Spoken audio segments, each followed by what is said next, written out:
dispozícii. A ďalšia sovietská T-34 dostala zásah od protitankového kanóna. Výhodou sovietských tankov bolo, že používali zošikmený pancier.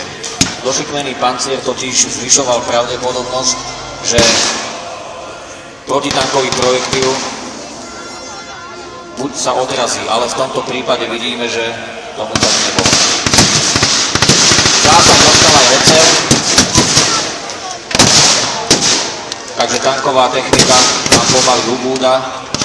Vidíme, že T-34 sa baví ďalej.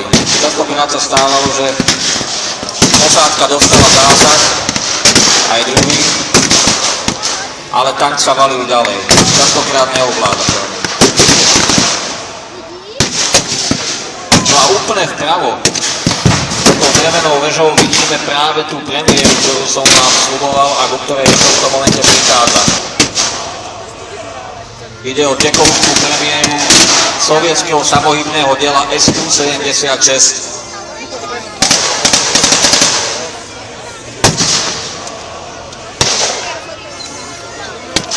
Išlo o najpoužívanejšie sovietske samohybné dielo. To znamená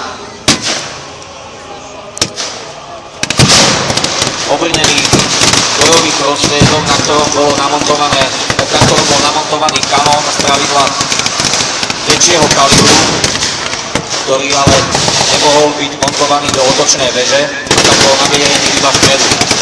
Zároveň s SU-76 prešiel cez brod, cez hrom aj ďalší americký nákladný automobil, ktorý